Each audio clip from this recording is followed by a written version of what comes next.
première action concrète de la Smart Agglo, c'est la livraison d'écrans très performants de haute technologie dans les 39 communes de l'Agglo et à Arlysère. Et ce déploiement a commencé la semaine dernière et finira la semaine prochaine. L'écran, principalement, c'est un tableau blanc interactif. Ça remplace un vidéoprojecteur parce que c'est beaucoup plus simple de partager ses contenus dessus.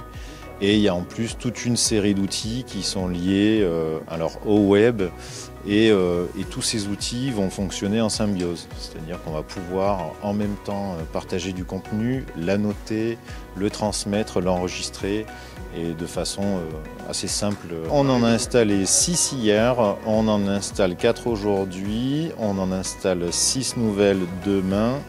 Et le reste des équipements, donc c'est-à-dire le bassin d'Albertville et le haut Val d'Arly, sera équipé la semaine prochaine. Donc vendredi prochain, toutes les communes seront équipées. On a été équipé hier soir. Le matériel qu'on a derrière va nous servir beaucoup plus pour des vidéoconférences, pour partager entre communes, entre associations, les écoles, comme j'ai dit tout à l'heure. Parce que les écoles, je pense que c'est aussi un élément c'est l'avenir.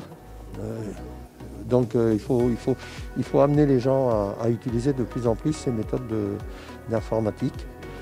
Alors Smart Agglo, c'est un nom, comme vous le savez, extrêmement général. Il y a vraiment de tout. Ça va de l'hyper-technologique futuriste à des opérations simplement de couverture numérique par la fibre et par le téléphone mobile avec la 4G. Nous, on a une approche très claire.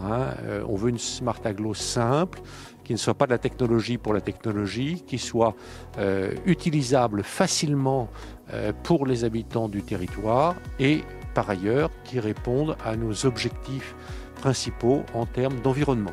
Donc nous avons deux objectifs, deux types d'objectifs au sein d'Arlysère. Donc l'environnement en général, c'est dans le cadre du PCAET avec un certain nombre d'actions.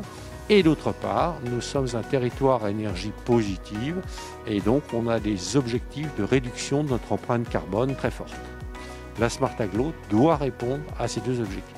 Alors l'étape d'après de la Smart Agglo, c'est que les mairies soient équipées de bornes interactives. Les bornes interactives qui seront implantées en février permettront de manière progressive de communiquer largement dans les deux sens, entre agglomération ou mairie avec la population, et aussi le retour entre la population et les mairies ou la population et Arlysère.